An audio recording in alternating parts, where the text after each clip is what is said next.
วิทยุก่อนทำปิดวิทยุมันไปได้อย่างฟังอันคนเก่าเป็นอ้วต้องปิดวิทยุก่อนเด้อศรัทธาญาติโยมบางผ่องการโทรมาแล้วมันปิดวิทยุสายสุดท้ายในเบรกนี้แม่สมบูรณ์กันไหลศิลาทองแม่ตื่นได้ไปฝากตัวหนาวเนี่ยดีแล้วดีแล้วมิแต่ว่าวันคืนตื่นแล้วหังไปแล้วเสียงมันรับหลับไปต่อไปเห็นน่ะไปเอาปากจะทำกรรมหาหมูรู้วัดอย่างกระยานิวานใช่สบายดีเนาะอยู่บ้านเอาเนี่ยนะสาธุแม่สาธุบุญรักษาเน้ออยู่ดีไว้สาธุเปิด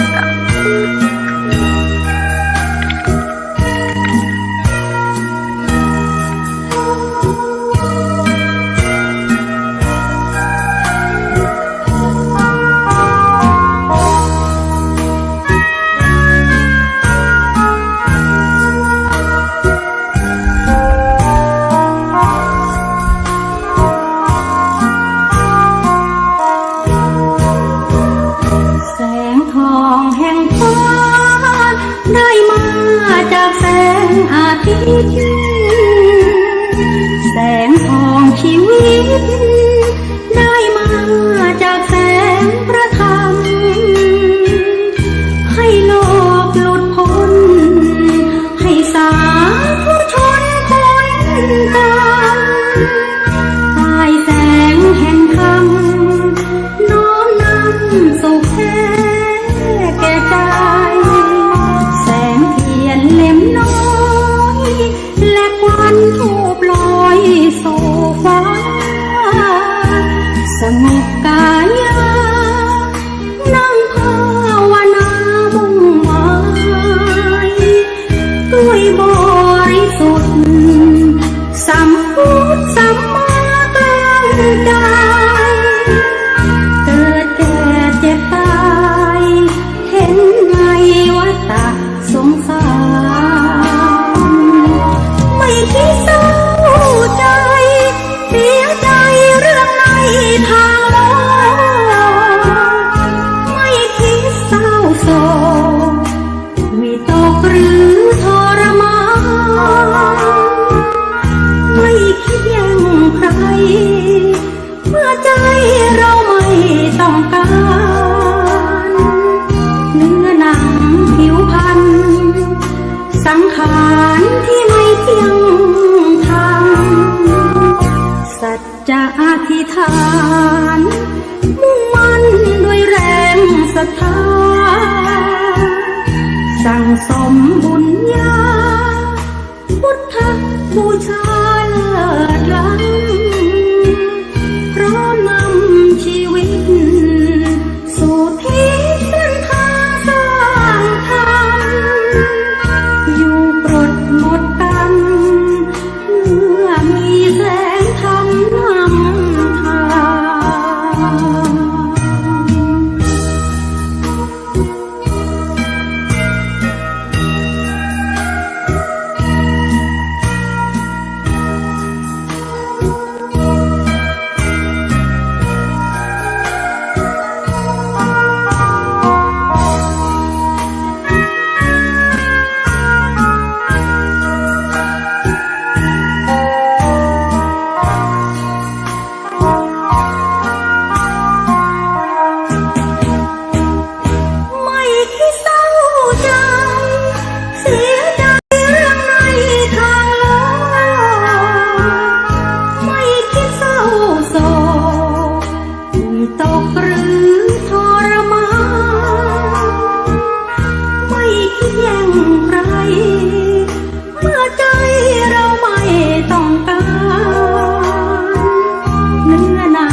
สังขารที่ไม่เที่ยงธรรมสัจจะอธิษฐานมุ่งมั่นด้วยแรงศรัทธาสั่งสมบุญญาพุทธบูชาเลิศล้ำ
ถูกถ้อยคำเข้าถึงจิตใจ ฟังรายการวิทยุเสียงใสส่งถึงใจไปสู่ปลายนาสารธรรมน้อมนำเอาพระศาสดาบอกผู้คนทั่วลาหันมาเข้าวัดฟังธรรมคลื่นเสียงนี้เป็นคลื่นธรรมะจากใจส่งถึงบ้านไกลบ้านไกลฟังได้สุขใจล้ำยามดึกดื่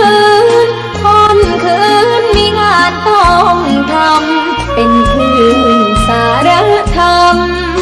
เน้นย้ำธรรมะเพื่อนใจเสียงคลื่นธรรมบอกหลักธรรมให้คลายความเหงาฟังเสียงธรรมะเบาเบาบอกเล่าถึงคนบ้านไกลสื่อธรรมะบอกลดละระหว่างด้วยใจสื่อไปถึงสวงในเข้าใจหลักธรรมหลักดีลิ้วเพลงธรรมผูกสัมพันธ์จิตใจร่าเริงฟังสาระธรรมะบันเทิงรื่นเริงในชีวิตยามวันว่างเดินทางไปเยี่ยมสถานีนัดพบกันน้องพี่วันนี้วันดีวันเสาร์สวดมนต์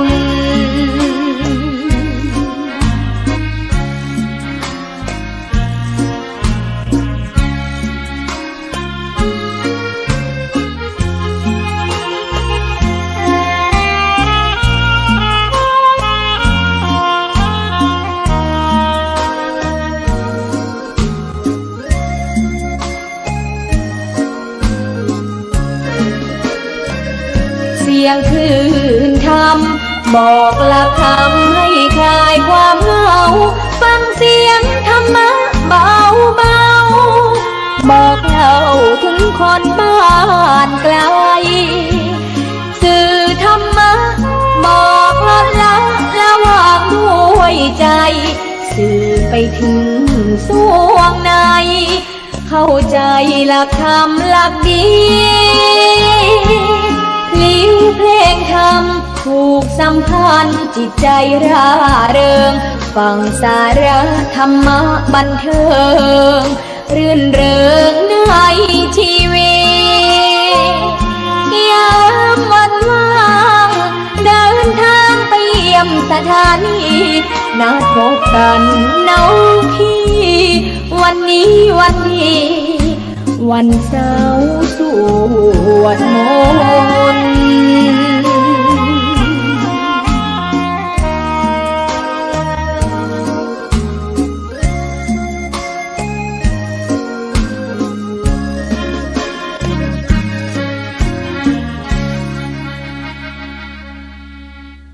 วันนี้วันดีวันจันทร์สวดมนต์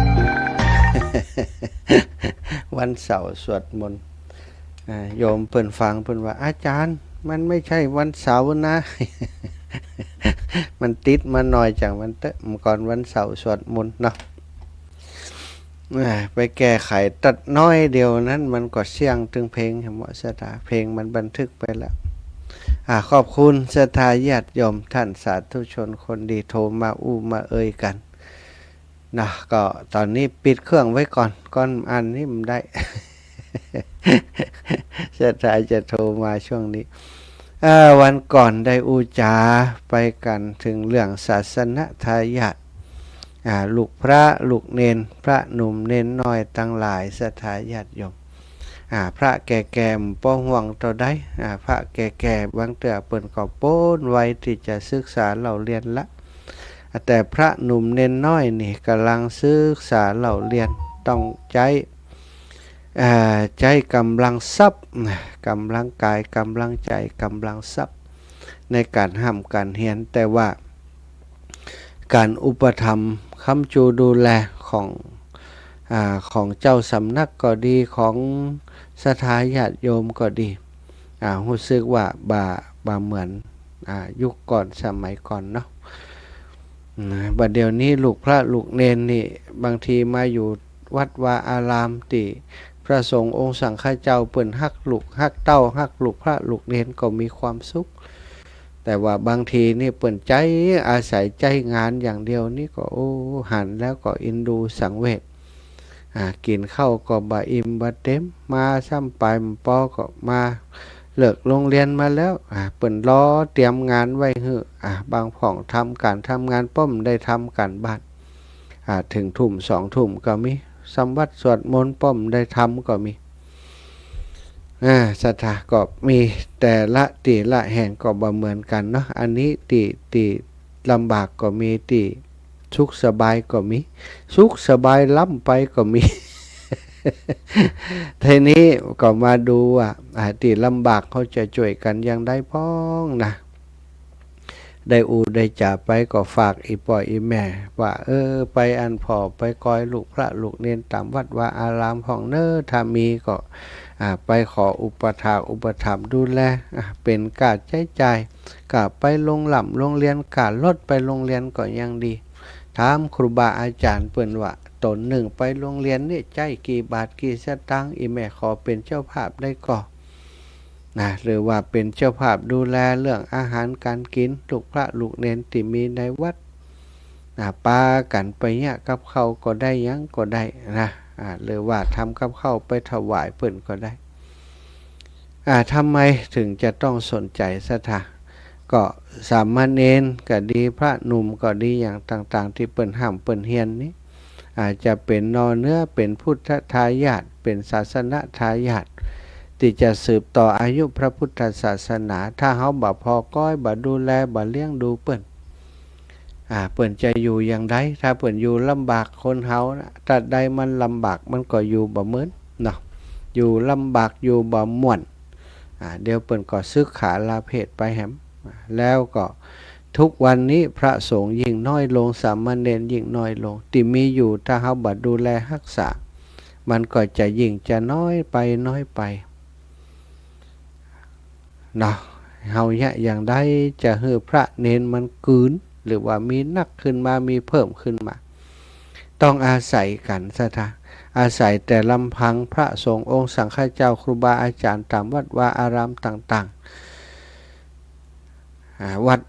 ก็อย่างว่านะศรัทธาบางวัดนี่บ่มีลาภสักการะบ่มีคนไปแอวไปแหวงกาจ่ายตั้งวัดนี่บางเตือเก็บกับไฟกับเฟยยังเก็บของเจ้าบ้านโดยซ้ำไป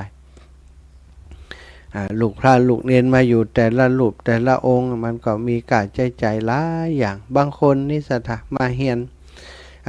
นบาลีก็ยังแคว้นน้อยมีคนอุปถัมภ์อยู่นะเพิ่นสนใจเรื่องนี้กันนักอยู่เพิ่นมีกองทุนมีมูลนิธิมีการส่งเสริมแต่เฮียนปริยัติสายสามัญนี่บางทีบ่มีไผใส่ใจสนใจแล้วก็เน้นที่เฮียนปริยัติสามัญอย่างต่างๆนี่ส่วนใหญ่เพิ่นก็บ่ค่อยมีเวลาอยู่กับวัดต่อได้ต้องไปเฮียนเหมือนกับเต็มเวลาซะท่า ก็บ่ค่อยได้อยู่กับวัดบ่ค่อยได้สัมผัสกับพี่น้องเจ้าบ้านแต่เฮาก็ต้องส่งเสริมเปิ้นอย่างน้อยเฮาส่งเสริมก็ได้บุญเฮาและที่สำคัญคือตราบใดที่ยังมีผ้าเหลืองอยู่กับวัดกับวานั่นก็คือศาสนทายาทยังมีอยู่ก็ถือว่ายังเป็นวัดวาอารามเป็นสถานที่แห่งบุญเป็นสถานลานบุญมีเนื้อนาบุญอาศัยอยู่เนื้อนาบุญจะอาศัยอยู่เหมือนบ่เหมือนก็อยู่ที่เฮานะสถาเนาะอันนี้ฝากไว้ช่วยกันดูแลมีลูกพระลูกเนนที่ไหนก็ดูแลวันนี้สิ้นเดือนวันที่1แล้ววันนี้จะทำบุญในการช่วยเหลือลูกเนนที่วัดปากตางเจริญที่แรกว่าจะช่วยเดือนละ500เดือนละ500มันสีน้อยไปเพราะว่า14คนก่อนนะศรัทธา14คนเนาะก็อาจารย์เพิ่นถวายลูกเนนไปโรงเรียนนี่คนละ14คน20เป็น20นะ20 10คนนี่ก็200 สี่ห้านแหม4 2 4 8 280 300ตีว่า300ต่อวันอาตมาก็เลยว่าเดี๋ยววันนี้จะโอนไปถวายท่านอาจารย์สัก1,000เพื่อช่วยเรื่องของลูกเน้นนี่เนาะเปิ้นบ่ได้มีกองทุนอย่างซะทะใจส่วนตัวใจส่วนตัวไปนักเดี๋ยวจะวันนี้ก็จะโอนไปให้เปิ้น1,000ศรัทธาญาติโยมทั้งหลายจะร่วมบุญด้วยกันก็ได้นะร่วมบุญด้วยอาตมาภาพอีแม่ขอหอมหน่อยเนอะช่วยลูกเน้นวัดปากตางเจริญวัดอื่นก็ได้นะศรัทธาแต่ตอนนี้ที่อาตมาหันว่าอยากจะช่วยนี่ก็มีวัดปากตางเจริญเดี๋ยวจะดูแลตีวัดอื่นถ้ามีโอกาสจะทำเป็นกองทุนไว้เผื่อศรัทธาญาติโยมไผอยากจะหอมเรื่องนี้นะเรื่องลูกเน้นการเรื่องอย่างต่างๆนี้ก็แจ้งมาได้นะอันนี้บอกฮื้อนะสมัครใจเอานะ สมัครใจไผสมัครใจมันนะบ่ได้บอกฮื้อว่าจะต้องช่วยนะแต่ว่าสมัครใจมีศรัทธาอยากจะช่วยอีแม่บอกฮู้จะไปช่วยที่ไหนได้ยินท่านอาจารย์อู้เรื่องสามเณรก็อินดูก็แจ้งมาเนาะบอกมาก็ได้เนอะแต่วันนี้อาตมาจะหอมบุญไปที่วัดปากตางเจริญ 1,000 บาทใครจะสมทบมาก็โทรมาหลังไม้ได้เนอะโทรมาหลังไม้ประมาณสัก9 โมงอาตมาก็จะโอนปัจจัยไปให้กับท่านอาจารย์นี่ก็ช่วยกันนะช่วยกันครับหันเปิ้นแล้ว ก็อินดูอินดูถึงเจ้าอาวาสอินดูถึงลูกเน้นอยากจะให้เปิ้นมีกำลังใจนะในการอุปถัมภ์ค้ำชูดูแลลูกเน้นแล้วก็ลูกเน้นมีกำลังใจที่มีครูบาอาจารย์เปิ้นช่วยเหลือดูแลวันที่7นะลูกเน้นก็ถ้าจะไปแอวตัวอยู่ก็วัดอันหม่อนจอมพอนี่จะปาไปหูจักกันบลิกปิกป๊อกซะท่า6-7 ขวบก็มี 10 ขวบ 6-7 ขวบมาจากบนดอยอูไทยยังบอกค่อยจับจ้ะนะเมียงนี่บอกหู้เรื่องเลยต้องอูไทยใส่ปืนอย่างเดียววันก่อนได้อูไปถึงเรื่องสามเณรสามเณรสังกิจจะซะท่าสามเณรในพุทธศาสนามีนาคนะอายุ7 ขวบ 6-7 ขวบเนี่ยบวชสมัยก่อนนี่ถ้าพ่อแม่อนุญาตก็บวชได้ละ7 ขวบสามเณรรูปแรกก็คือราหุลสามเณรราหุลนี่เป็นต่อมาเป็นอสิติมหาสาวกที่มีเรียกว่าเป็นเอตทัคคะในการศึกษาเป็นผู้ที่มีปัญญาความรู้กว้างขวางเป็นเอตทัคคะในด้านการศึกษาเรียนรู้นะพระราหุลนี่เป็นคนกตัญญูโดยพร้อมแล้วก็พระเนนรูปอื่นๆที่มาบวชอย่างสังกิจจสามเณรก็ดือเลวัตตสามเณรก็ดีสุขสามเณรก็ดีนี่เป็นผู้ที่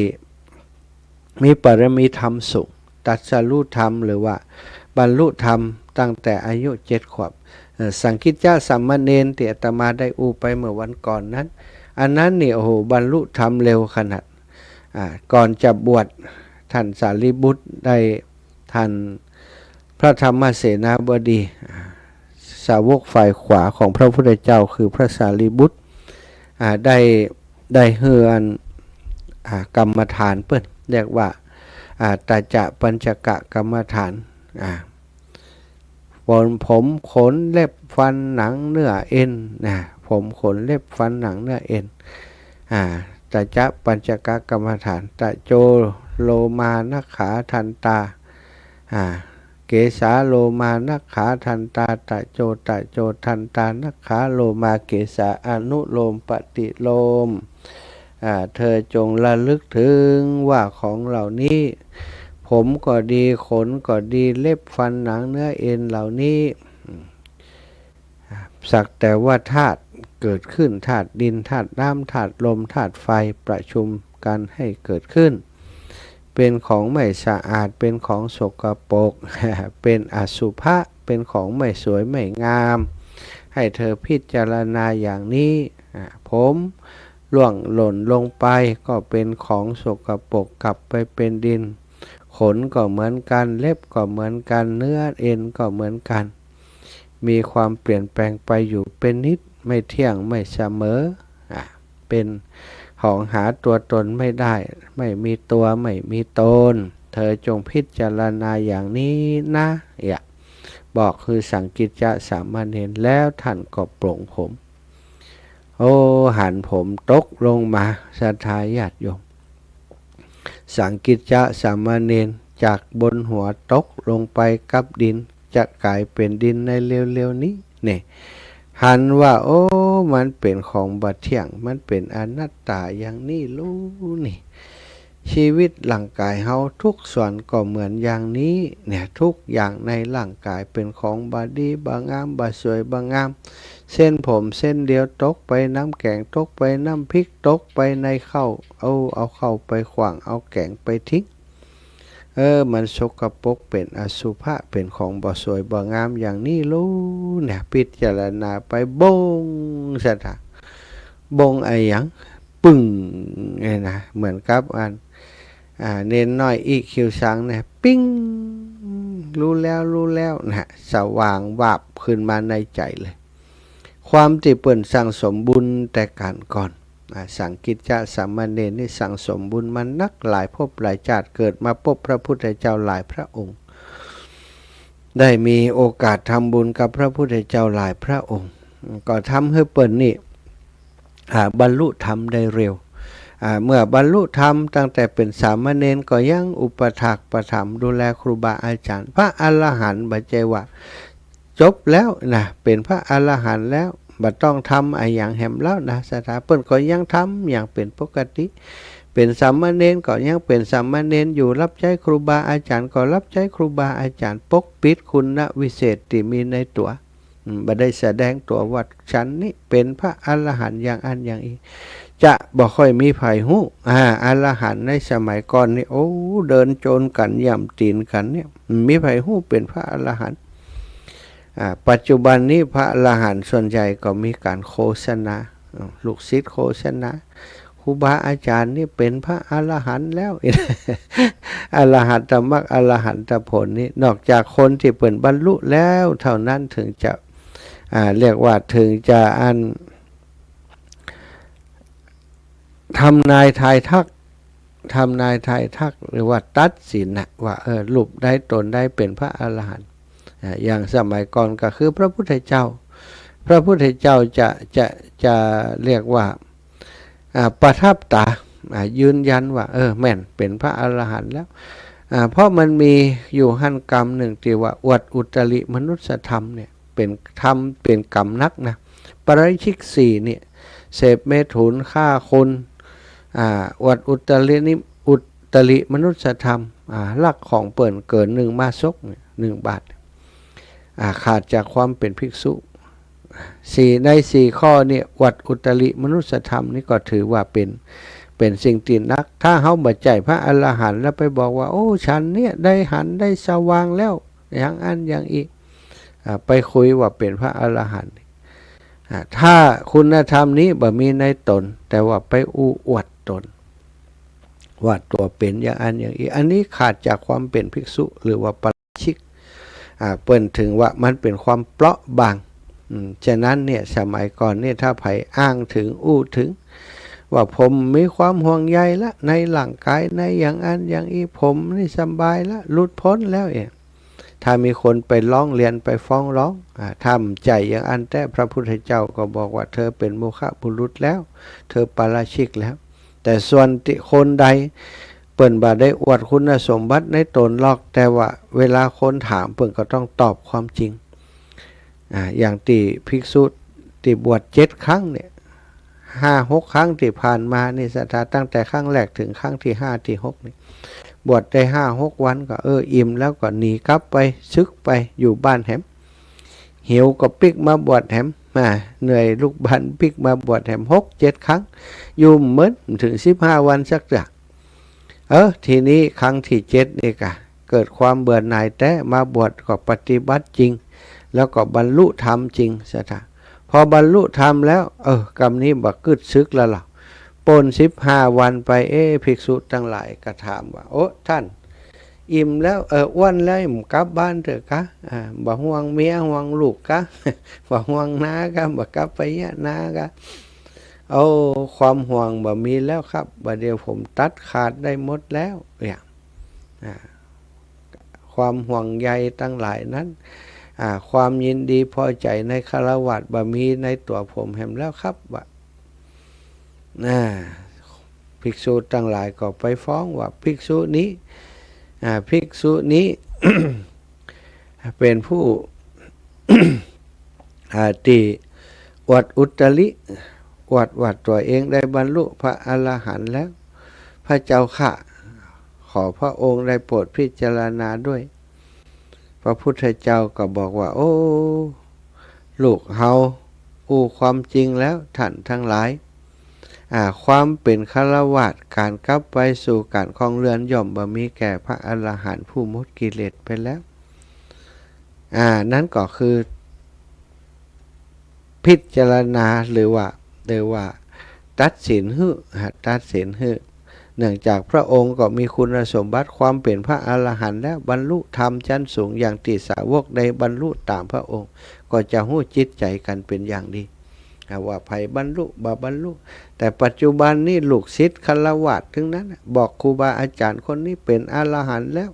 ตอนนี้เป็นอรหันต์แล้วถามว่าปัจจุบันนี้มีก่อพระอรหันต์ซะท่าที่มีก็เยอะนะที่เปิ่นบ่แสดงตัวเนี่ยแต่เฮาก็ฮู้ว่าไผเป็นอย่างใดดูเพียงแต่ว่าพระปฏิบัติดีปฏิบัติชอบก็พอแต่ถ้าจะไปฟันธงว่าโอ้ตนนี้ตนนั้นครูบาอาจารย์เฮาเป็นพระอรหันต์แล้วอันนี้สุ่มเสี่ยงต่อการที่จะทำให้เปิ่นผิดศีลผิดธรรมไปนะบางครั้งบางทีนี้การประโคมสื่อต่างๆก็เหมือนกันบางรูปบางองค์ปฏิบัติดีปฏิบัติชอบจัดดีแต่ถูกยกย่องเยินยอว่าเป็นพระอรหันต์ทั้งที่ตัวเองมันเป็นก็อนุโลมตามลูกศิษย์ทำตัวเป็นพระอรหันต์ไปก็มีก็กลายเป็นสิ่งที่ทำให้มัวหมองกับตัวเปิ่นไปนะสถาเนาะสถาถึงเรื่องสังคิจจะสามเณรตะกี้วันก่อนก็เวลามันน้อยก็บ่ได้สรุปจบไปในตอนสรุปจบไปในตอนแต่ว่ารายละเอียดได้ข้ามไปบางส่วนวันนี้ก็มาเติมเห็นน้อยกันแล้วกันเพราะว่ามันข้ามไปก็ดูว่าบางส่วนนี้มันมีประโยชน์ที่ศรัทธาจะพิจารณาเนาะสังกิจจะสามเณรคือสามเณรติบวชตีอันเปิ่น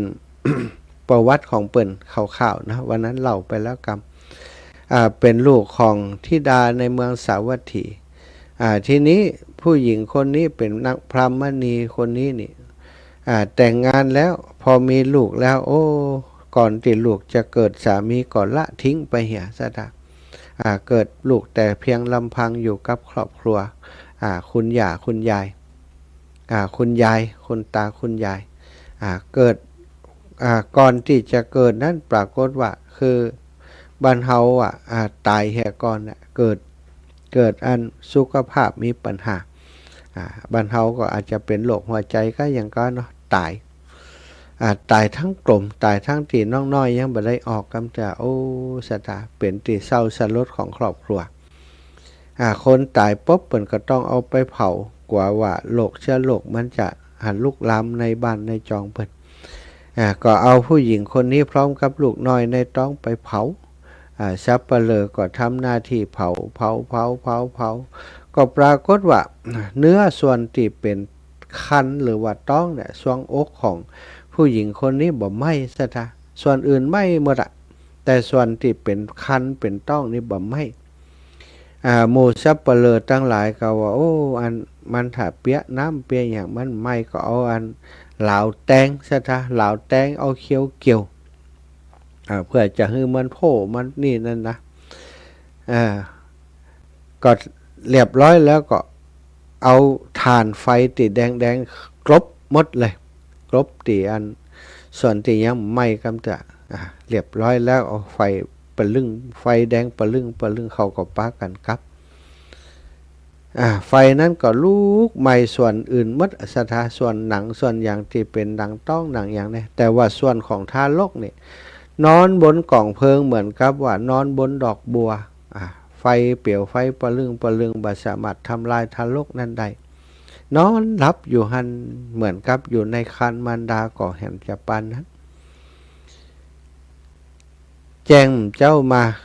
ญาติพี่น้องจะไปดับทานไฟติเผาศพ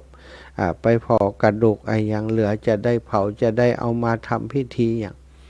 โอ้ไปหันน้องน้อยนอนบนกองเพลิงหันสถาญาติโยมบ่ให้บ่ห้องยังเปล่งปลั่งเหมือนกับอยู่พุทธพองเปล่งปลั่งเหมือนกับดอกบัวที่โผล่พ้นน้ำขึ้นมามีผิวพรรณวรรณะสดใสเปล่งปลั่งแบบนั้นญาติทั้งหลายก็อัศจรรย์ใจก็ปากันยิบยกขึ้นมาเอาไปชำระร่างกายแล้วก็ไปหานมหาอย่างเฮือกินแล้วก็เลี้ยงดูมาจนถึงอายุ7 ขวบพออายุ7 ขวบน้องน้อยก็ขอบวชสังกิจจะชื่อสังกิจจะเพราะว่าที่กิ้วของน้องน้อยนั้นโดนเขียวที่เขาเกี่ยวต้องในสถาไปสะกิดน้อยหนึ่งมีแผลสังกุนี่ก็เขียวเลยว่าเหลมติดแตงนั่นน่ะเปิดใจคำว่าสังกุเลยชื่อว่าสังกิจจะนี่ไปที่ไหนนี่ละอ่อนทั้งหลายก็ที่เปิ่นหู้จากป่อจากแม่เนี่ยก็อู้กับสามเณรน้องน้อยสังกิจจะนี่ว่าเธอนี่หลอดตายมาได้เธอนี่เกิดมาทำให้แม่เธอตายไปเธอทำไมมันตายด้วยแม่ไปเธอทำไมถึงหลอดมาได้อย่างเงี้ยนะแม่ได้ตายไปสามเณรสังกิจจะตอนเป็นละอ่อนเนี่ยพอได้ยินคนทั้งหลายว่าอย่างอีก็อันตัวเฮานี่หลอดตายมาจากแก้วหลอดฟ้าแต่รู้ในสังสารวัฏนี่มันมีแต่เรื่องความทุกข์เรื่องอย่างที่เป็นทุกข์ทั้งนั้นเกิดขึ้นกับเฮาประโยชน์อย่างในการที่อยู่ครองเรือนอยู่เป็นฆราวาสของเฮาบ่มีแล้วเฮาอยากจะบวชก็บ่อยากจะได้ยินคำหมู่นี้นะก็ไปหาครอบครัวคุณตาคุณยายญาติที่เลี้ยงดูว่าผมจะบวชนะครับคุณตาคุณยายก็เป็นผู้อุปถัมภ์พระสารีบุตรอยู่นะเป็นอุปถากของสารีบุตรก็บอกก็ได้กะถ้าจะบวชพ่อแม่ตายายก็หันดีหันงามต้วยลูกเกิดมาเป็นคนมีบุญขนาดย่องบนเต่าไฟประลึงยังไม่จัดนี้คงจะเป็นจัดสุดท้ายของลูกแล้วบวชเถอะลูกดีเหมือนกันก็ปาไปฝากและบวชในสำนักพระสารีบุตรอย่างที่บอกนะโป่งผมย่ำตันแล้วบรรลุอรหันต์แล้วก็มีภิกษุมีอุบาสกกลุ่มหนึ่งในเมืองสาวัตถีไปบวชมีอยู่30 คนไปบวชในสำนักพระพุทธเจ้าด้วยกัน30 คนเป็นเปื่อนกันบวชเรียบแล้วอยู่ในสำนักพระพุทธเจ้า5 ปีก็ว่าเฮานี่5 ปีนี่ยังบ่ได้บรรลุธรรมคำเตือเพราะว่าอาศัยศึกษาห้ำเฮียนแล้วก็คลุกคลีโดยหมู่การที่จะบรรลุธรรมได้ก็ต้องอยู่ห่างจากหมู่ดูอยู่กับตัวเองปฏิบัติดีปฏิบัติชอบจริงจังกับการปฏิบัติถึงจะบรรลุธรรมได้ก็ไปกราบพระพุทธเจ้าขอกรรมฐานต่างๆพระพุทธองค์ก็ประทานกรรมฐานให้แล้วก็คิดว่าภิกษุเหล่านี้จะไปอยู่ที่ไหนก็ถามก็บอกจะไปอยู่ป่าชื่อโน้นครับป่านั้นนี่จะเป็นอย่างใดพ่องพอไปตั้งนาก็หันว่าจะเกิดปัญหากับภิกษุเหล่านี้จะมีโจรมาจับมายับไปเขาจะแยะอย่างใดจะให้ภิกษุเหล่านี้ได้ปลอดภัย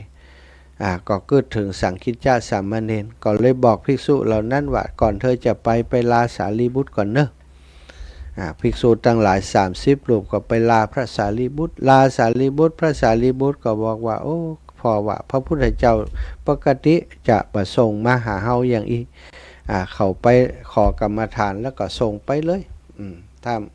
อันนี้มีปัญหาอย่างจ้าก็พิจารณาไปก็หันอย่างเดียวที่พระพุทธเจ้าหันว่าจะมีโจร500 คนอยู่ในป่าจะมาจับมายับภิกษุเหล่านี้จากการที่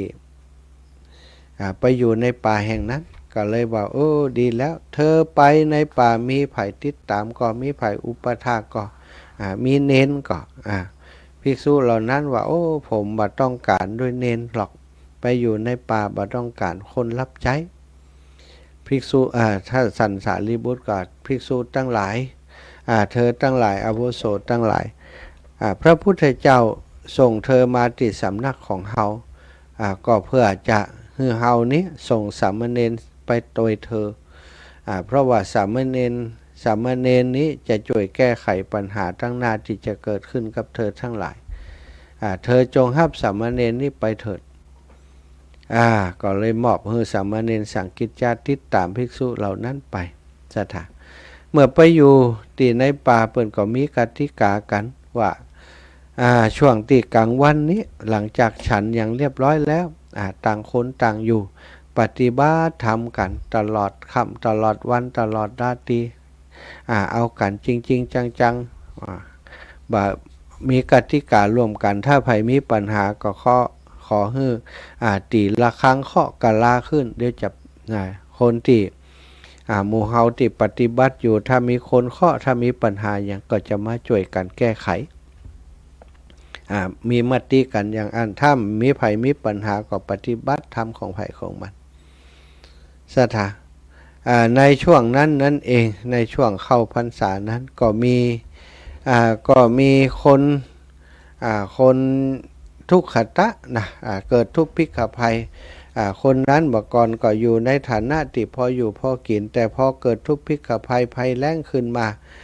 ในหมู่บ้านติดตัวเองอยู่ก็ทำให้การอยู่การกินลำบากเคยอยู่กับลูกสาวได้อยู่ได้กินอย่างมีความสุขแต่ว่าพอเกิดทุกภิกขภัยก็ครอบครัวของลูกสาวก็ดูจะลำบากขึ้นก็เกิดว่าบ้านนี้บ้าน เฮามีลูกหลายคนลูกคนนี้เขาลำบากถ้าเฮาอยู่ด้วยเขานี่เขาก็ยิ่งลำบากขึ้นครอบครัวเขาก็มีลูกหลายคนเขาก็อยากมากก็แพงหากินก็ลำบากเฮาไปหาลูกแหมคนดีค่ะบ้านปุ้นเมืองปุ้นถ่ายจำเพราะลำบากอย่างนี้ก็เดินทางระหว่างเดินทางก็มันต้องผ่านนั้นป่าผ่านหมู่บ้านตีภิกษุทั้งหลายนั้นไปจำพรรษาอยู่30องค์ไปจำพรรษาอยู่คณะนั้นภิกษุก็ไปบิณฑบาตมาก่อนจะฉัน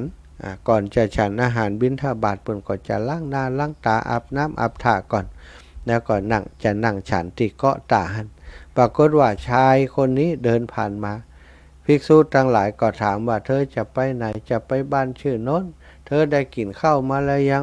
ผมหิว2 วันมาแล้วบ่ได้กินพระคุณเจ้าก็เล่าเรื่องให้ฟังตุเจ้าก็อินดูเธอไปเอาใบตองมาปะ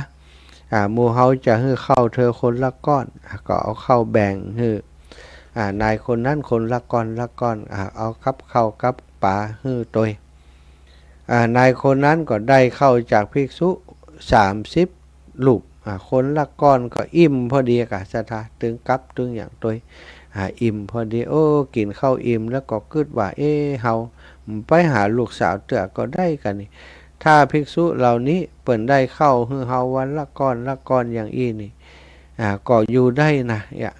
อุปถากอุปถัมภ์เปิ่นอยู่ถ้าจะดีเกิดอย่างอี้เพราะเฮาก็แก่แล้วมีอย่างแล้วนี่ก็เลยว่าบอกภิกษุทั้งหลายเหล่านั้นว่าผมขออยู่ด้วยสักพักหนึ่งได้ก่อนจะช่วยอุปถัมภ์ดูแล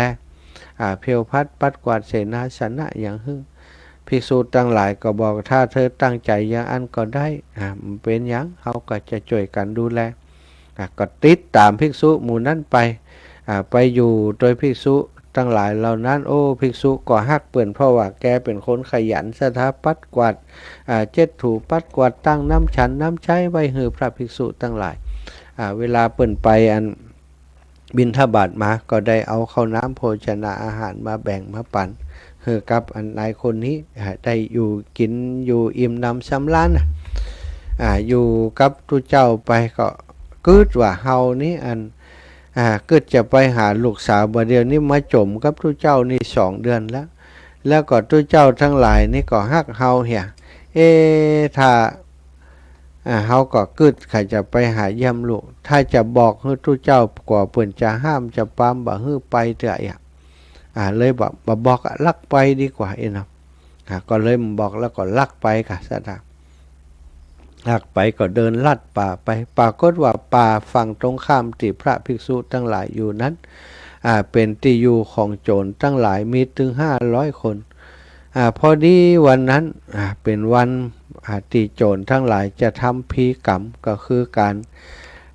การเส้นไหว้อันเทวดาเจ้าติเจ้าตางติหมู่โจรเขานับถือนะเจ้าแม่กาลีติโจรเขานับถือนะว่าเป็นเจ้าแม่แห่งการโจรกรรมอะไรอย่างต่างๆอย่างการทำพิธีกรรมหรือว่าการบูชายันนี่ก็คือจะต้องฆ่าคนเป็นเนี่ยสถาตัดคอแล้วก็เอาเลือดนี้ไปปุ่งไปหาปักเจ้าแม่เองนะเป็นถืออย่างเป็นเนี่ยอย่างอันน่ะเนาะน่ากว่าตัดคอคือเลือดปุ่งขึ้นไปเนี่ย ต่อหน้าเจ้าแม่กาลี วันนั้นก็เป็นวันที่โจรทั้งหลายช่วยกันไปเสาะหาคนมาบูชายันมาเส้นสังเวยเนี่ยนายโจรลูกน้องโจรก็ป้ากันออกไปอยู่แถวเล่าป่าพอว่าไผจะเดินเข้าป่ามาจะเข้ามาตั้งใดข้าเข้ามาตั้งใดก็ช่วยกันล้อมจับเฮือใดคนเข้ามาเก็บพักฮักไม่ก็ดีคนเดินผ่านป่านี่ก็ดีก็ปรากฏว่าได้หันชายคนนี้เดินมาหัวหน้าโจรได้หันชายคนนี้เดินมาก็บอกลูกน้องปากันล้อมจับใดก็มัดมือแน่นจดเอาไปตีลานที่เขาจะบูชายันต้มน้ำเดือดโบะเอาผ้าเอาใบตองเอาอย่างมาห้องมานี่ฮันแปลงอย่างเปิ่นจะประหารชีวิตเนี่ยนายคนนั้นหันอย่างอันก็ถามว่าโจรถ้าทั้งหลายจะทำอะไรอย่างนี้หมู่โจรก็บอกโอ้เฮาจะหมูตัวเด้อครับมาเดี๋ยวเฮามัดแน่นโจรนี่เฮาก็จะฆ่าสู่นะคะจะเอาฆ่าเพื่อจะบูชายันบูชายันเจ้าแม่ได้กินเลือดเธอแล้วเขาจะได้ฮือปอนกับเฮาฮือได้ทำกิจกรรมโจรกรรมนี่เจริญรุ่งเรืองต่อไปเอานายคนนั้นถูกความกลัวตายเบียนบีทากลัวตายแล้วกันนี่สถาเอาอย่างใดดีคนเมื่อจวนตัวกลัวตายมาแล้วก็ต้องเอาตัวรอดเนาะบอกว่าโอ้ท่านทั้งหลายผมนี่นะเป็นคนกินเด่นเป็นคนกินกากกินเด่นของคนอื่นอาศัยคนอื่นมีชีวิตอยู่กินของเป็นกากเป็นเด่นของเปิ่นบัดถึงวันนี้อาศัยอยู่กับภิกษุทั้งหลาย30 รูปในป่าแห่งโน้นได้มีชีวิตอยู่ได้มีร่างกายแข็งแรงอยู่เป็นคนกินขี้ซากเปิ่นถือว่าเป็นคนกาลกินนีเป็นคนที่บริสุทธิ์ถ้าท่านอยากจะให้เจ้าแม่พอใจท่านจงเอาภิกษุทั้งหลายเหล่านั้นรูปใดรูปหนึ่งมาเส้นสังเวยจะดีกว่าเพราะเปิ่นกินอาหารสะอาดเปิ่นบางรูปบางองค์บวชมาจากตระกูลกษัตริย์บางรูปบางองค์บวชมาจากตระกูลพราหมณ์ซึ่งมีความบริสุทธิ์ในกายในใจนักกว่าผมของผมนี่โอ้อันเจ้าแม่เปิ่นบ่ยินดีหรอกว่าอันเสียจ้ะมันจะเอาตัวหลอดหรอกโจรทั้งหลายก็หันแต่กะมีแต่กะภิกษุที่ว่านี่โอ้ผมจะป้าไปพอมีแต่กะอยู่ป่าชื่อโน้นวะสถาภัยเกิดขึ้นกับภิกษุทั้งหลายจากการที่อุปถัมภ์ อุปถัมภ์หมอนี่มันกวดตายมันก็เลยชี้ช่องบอกตังโจรทั้งหลายก็ไปตามที่นายคนนี้บอกนายคนนี้ก็บอกว่าถ้าท่านไปถึงท่านจงเคาะกะลาปอกเนื้อภิกษุทั้งหลายจะปรากฏขึ้นมากลางวันนี่เปิ่นจะเข้าปฏิบัติธรรมกันอยู่คนแห่งถ้าท่านไปจำปะไผ่โจรไปก่อมปะไผ่แต่สถาอยากไปเคาะกะลาปอกเอาพระภิกษุออกมาปบปะ30 รูปออกมามัดสถาอย่ามาอยู่ติวิหารกลาง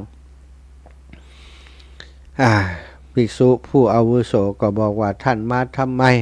โอ้เฮามาเพื่อจะขอภิกษุสักรูปหนึ่งไปบวงสรวงสังเวยกับเจ้าแม่เฮาได้บนกับเจ้าแม่ไว้ ท่านหู้อย่างใดว่าเฮาอยู่นี่ก็โอ้มีอันชายกินเด่นที่อยู่กับท่านเนี่ยก็ไปบอกเขาว่าโอ้ภิกษุทั้งหลายว่าภัยมาถึงเฮาจากการช่วยเหลือคนรู้นี่เนาะ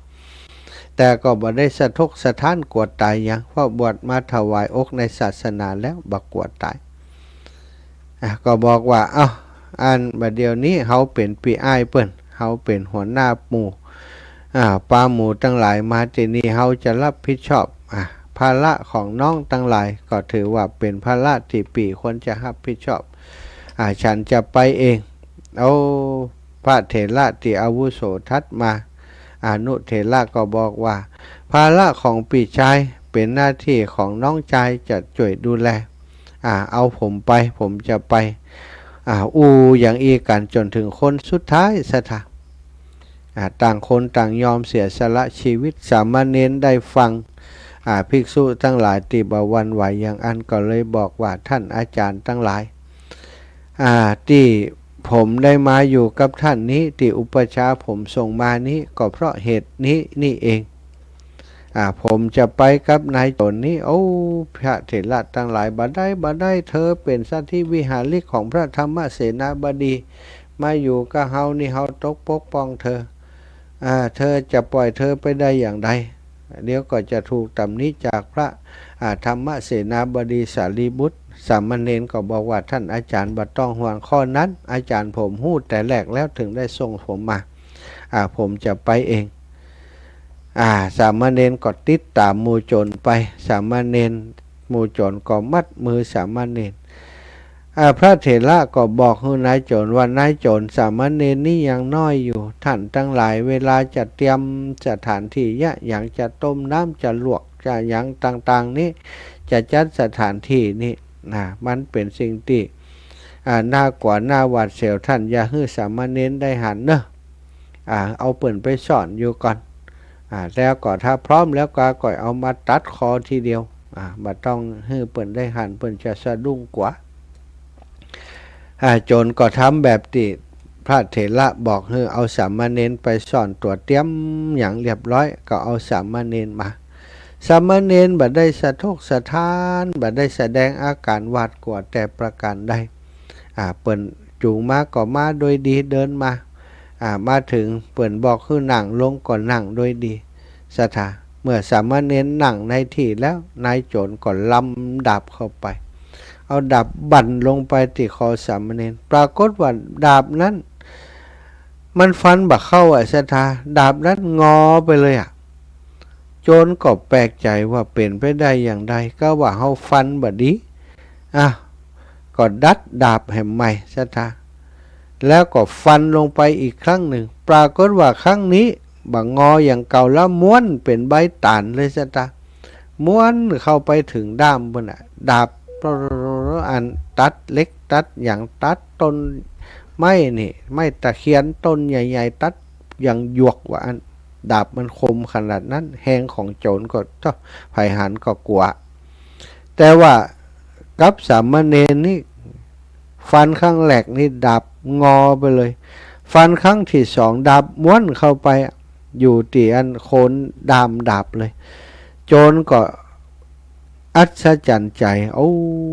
สามเณรมีกุลถึงเพียงนี้เฮาบ่ฮู้ดาบบ่มีจิตใจฮู้ว่ากุลสามเณรนักแค่ไหนเลยก้มลงเอาอกนี่กราบลงเลยสถากราบสามเณรลงไปหมอบแทบเท้าสามเณรขอให้สามเณรยกโทษเถอะก็ถามว่าท่านทำไมบ่สะดุ้งกว่าคนทั้งหลายหันเฮาแต่ไก่นี่ได้ยินเสียงของเฮาก็สั่นยงละปัจจุกบัดทับกลัวขนาดท่านจะได้บ่สะทกสะท้านหันเฮาลำดับอยู่เฮาตัดเอาจะหันเตรียมสถานที่สำหรับบวงสรวงสังเวยท่านบ่สะทกสะท้านอย่างสักอย่างเลยถามสามเณรก็บอกว่าความกลัวย่อมบ่มีแก่พระขีณาสพผู้ละกิเลสได้แล้วทั้งหมดทั้งมวลเราโจรได้ฟังอย่างอันก็สะดุ้งเลยว่านี่เป็นพระอรหันต์เป็นพระขีณาสพแล้วลูก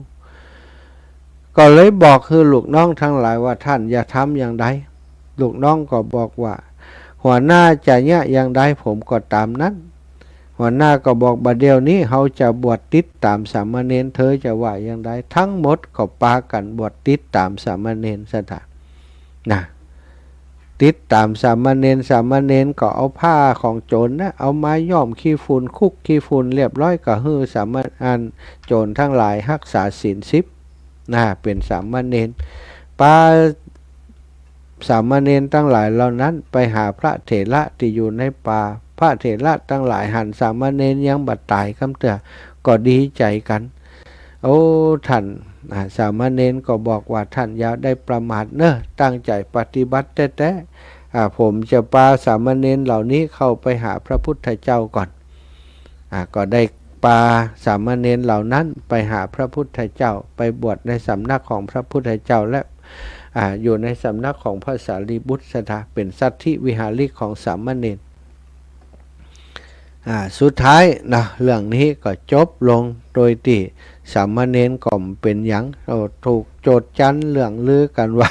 โจรบ่สามารถจะทำอย่างสามเณรได้สามเณรสามารถทำให้โจรกลับใจมาบวชในศาสนาใดก็เป็นที่โด่งดังในสมัยนั้นมีคุณธรรมอายุ7 ขวบแค่นั้นเองสัตว์อย่าได้ประมาทเด็ดขาดว่าโอ้สามเณรตัวน้อยๆนะที่มาบวชในศาสนาของเฮาเป็นลูกเป็นหลานนี่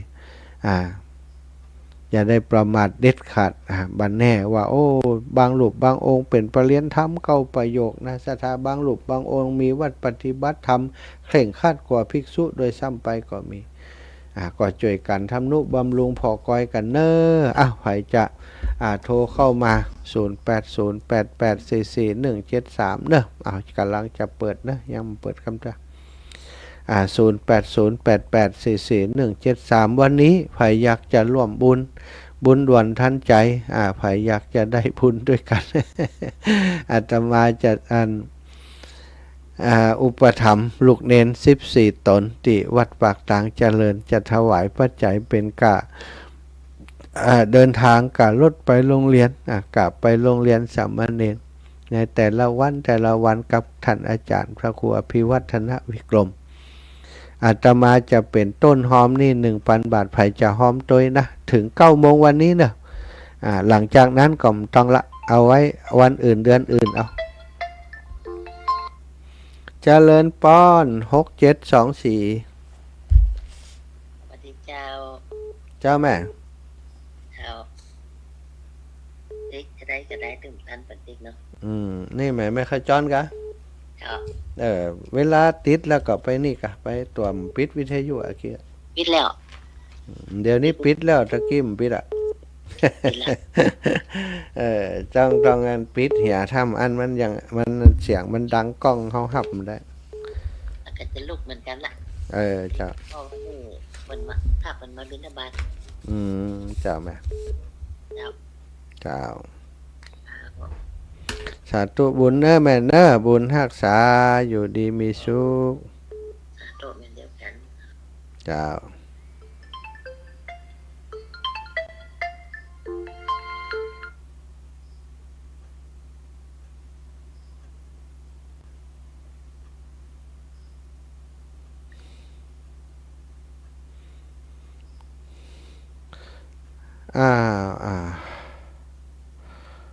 ตะกี้สายบ่ได้ฮับเนอะสาย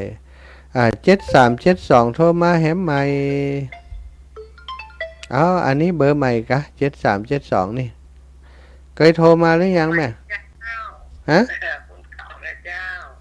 แม่น้อยกะแม่น้อยกะหลังวัดจงอยู่กันนาทีเดียวเลยเจ้าเจ็ดเดินหล่อเต้นเจ้าวิ่งเป่าวัดมนจอมพอตะลักตะเปลี่ยนเวนปืนเวนกันหล่อตกมนจอมพอพินีเนินนายพอเจอเนเจ้าลุงเถ่ายิงใจพอเจอกันไปหล่อเต้นเนเจ้าให้วอได้ไปสลาเกเถ่าซาคุณเนเจ้าก็ได้เนินนายที่มนจอมพอพินีอยู่ไกลปีหน้าเนินนายคงไก่เนเจ้ายายบ่ได้ไปก็เพราะแก่เฒ่าซาดูเจ้านายเอ่ย เจ้าไว้สาเจ้า สาธุสาธุยายช่วยประชาสัมพันธ์งานหลอดเตียนตัวขอบคุณเนอะแม่ยายน้อยกัดนัด แม่สำลิดนาเหลียงมาแล้วเมืองนั่น เจ้าแม่ทั้งยินวันนี้เนาะเพลงทั้งสองนะ เพลงท่อนสองม่วนกะดีดีดีอาจารย์อยู่ไหนนี่อยู่วัดบรรพตแม่ โอ้ ลำปางมาแอวเนอะ เจ้าไข่ไปเหมือนกันนะมันไปบ่ได้แน่มาบ่ได้บ่เป็นหยังส่งใจมาเดี๋ยวจะไปแอวเมืองน่านเดือนพฤศจิกาเจ้ามันเนอะวันที่16ไปเลยแต่เนาะจ้าวันที่15นี่ร้อยกระทง10เซนนันกฐินเขาจะไปแอวสาธุเนอะแม่เนอะเจ้าบุญรักษาจะเดินทุดงไปพุ่นเจริญปอนแม่นวลยอดคำปานไว้สาเจ้าฟังตั้งแต่เจ้ามาละจะได้ไปแอวได้เปิ่นกันนี่วัดอันจอมพ่อนี่วัดไหนวันจอมพ่อยังมองมันแน่นอนแต่นะอยู่ใกล้หันเหมารถไปเลยก็ต้องโอ้กับตู้ลงแล้วนะเพิ่นว่าไปมาวัดไหนของใส่โยวันที่5เนาะวันที่5นี่นะจะถ้าปะตู้ลงถ้าได้ไปวัดนั่งไข่แม่ก็จะฮ้องตู้ลงหั่นน่ะนี่จะไปแม่ห้องไข่วันที่3แม่เดี๋ยวจะแวะหายแม่แวะหายแม่ก่อนแล้วจะไปแม่ห้องไข่มาวันใดวันที่3บ่ายที่3บ่ายค่ะอันไหนจะอยู่รอเนาะจ้าแม่จ้าสาธุเด้อปันกันคนน้อยปันกันคนน้อยอีป่อมาแล้วเอ็กแล้ววัสการกันมาหาสาธุปอฟังอยู่เด้อฟังอยู่ไม่ได้โทรไปหาหมดแล้วนี่น่าก็กึดเติงหาปวดรับปิงอันตึกเจ้าท่านมหาไว้พระกันลุงตื่นจับปุรีไงพิจิกานี่จะไปแอวเมืองน่านดีละจะไปเริ่มต้นเดินจากเมือง2เนี่ยเมือง2เมือง8นี่ทันแล้วเดินจากเมือง2เข้ามาลำปางแล้วปีนี้จะเริ่มต้นจากหันไปหาเนอะครับผมสาธุปอบุญรักษาสาธุครับเจริญพรแม่ดวงตาสิงแก้วพระมหาเจ้าปัญหาอันแหน่นได้ใช้แต่ไม่พร้อมไปจับนะพร้อมไปพูดได้มาวัดอันจอมพ่อล่ะเจ้าน้องผ่าตาแล้วจ้ะเจ้าโอ้ยเจ้าเป็นอย่างเด้อแม่เด้อบุญรักษาหายเร็วๆเจ้าแม่ดวงตาบ้านแม่ตาสายสุดท้ายอีป้อมาแล้วเพราะนั้นประเสริฐหน้าน้อยไปสาลูกค้าปอกที่ต่างอยู่ดีเห็นดีวันนี้มันฝนกับตกเนาะฟ้าเช็ดฟังดีตกฟังเทศฟังธรรมของวันที่อันตัวนักฟังมันเป็นงาฟังน้ำฟังประเสริฐมีคนสุขความเย็นนี้อันลูกครับดี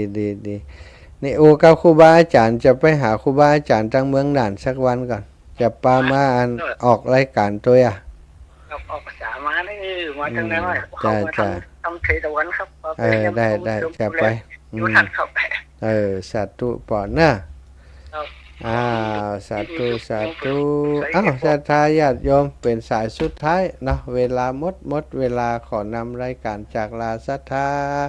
ไปโดยเวลาเพียงเท่านี้จัตตารโอธรรมาวทันติอายุวันโนสุขังพะลัง